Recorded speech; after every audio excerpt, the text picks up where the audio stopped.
Hey, what's good, people? Zensphere here with another Renoise tutorial. It's kind of early in the morning here. Well, not super early, but early enough that my brain is a little bleary, so forgive me if I'm stumbling over my words today. I want to show you guys how to create some generative melodies in the modulation section using the pitch stepper device. Here's a couple examples of the kinds of sounds that we'll be looking at creating today.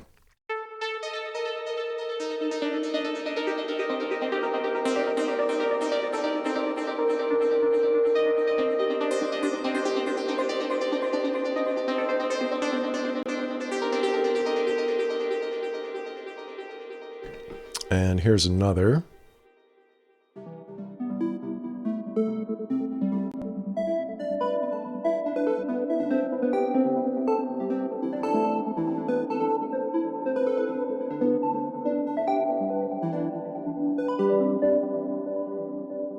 So you can hear that these are, kind of like scales, kind of like classes of pitches that are, semi-random, but they have some structure to them, and they're kind of endlessly spitting out new streams of notes. And the crux of the technique is using multiple stepper devices in the pitch modulation section under the modulation tab.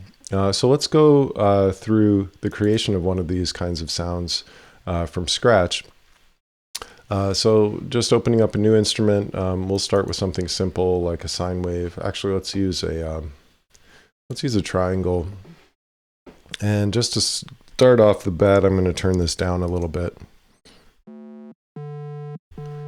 Very simple, nothing too surprising here. Let's throw an AHDSR on here just to give the sound some basic envelope characteristics and shape.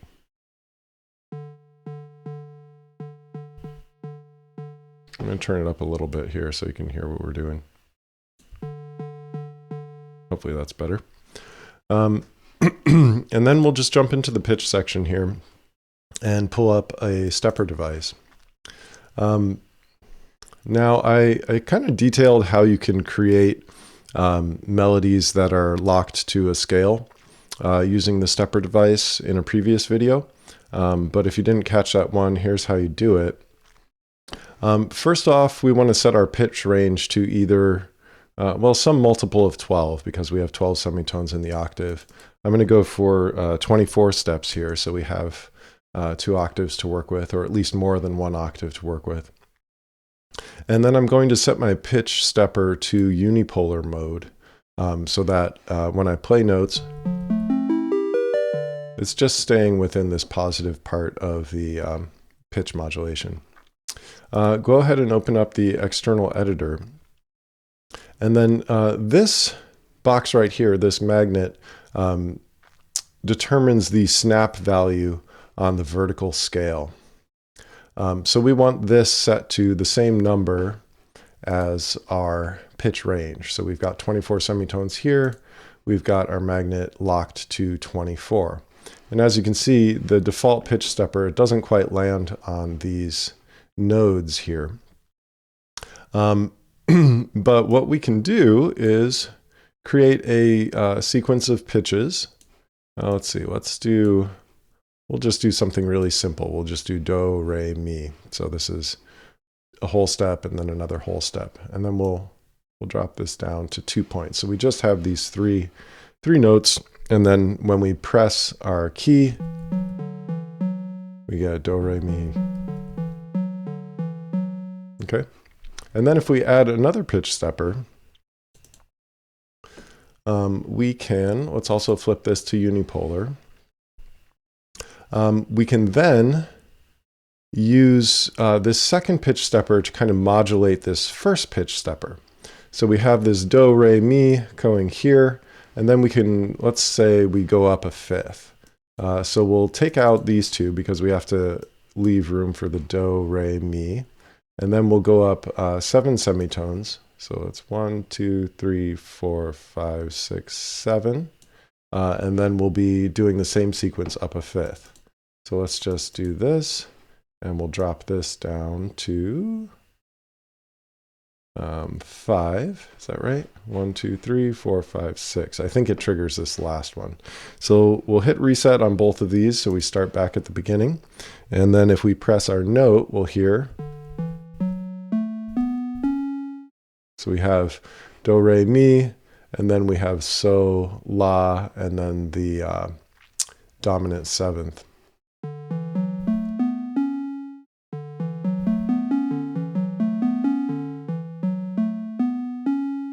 Okay, so we have a class of pitches here, and if we want it to behave in a more generative random fashion, we can cycle these step values back down through 0 to hit random.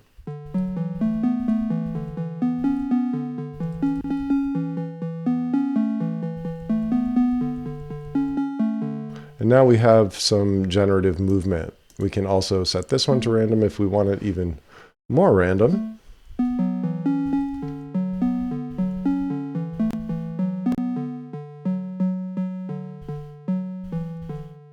And of course, you can create whatever custom pitch classes you want, just counting out your note values.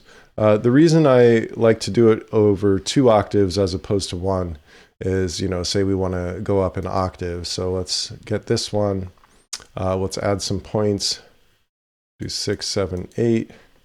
And then let's put this at 0.5, which will be our octave.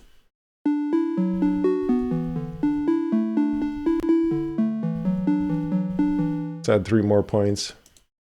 And then we'll go 1, 2, 3, then up 7 from here. So 1, 2, 3, 4, 5, 6, 7. And then we have the root 5th, octave 5th.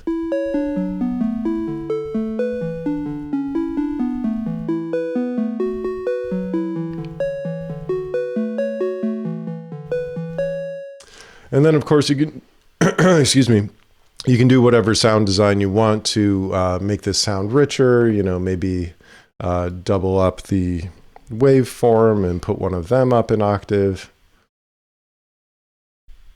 Let's try that, see how it sounds.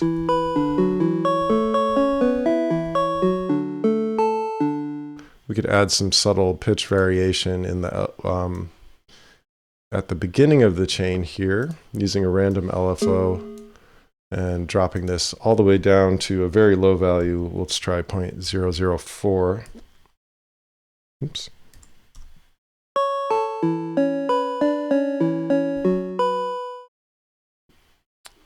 That doesn't seem to be adding anything. Let me dial this up a little bit. That's too much. 0.008. Let's try that. Now we have some kind of like analog style pitch drift. A little bit, it'll enrich the timbre. And then of course you can do whatever you want in the volume, panning, filter section, and then adding whatever effects you want.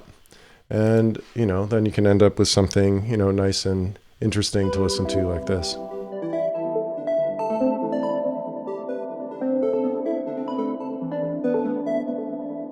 And just to hear one of these sounds in the context of a song, I'll play you a little bit here.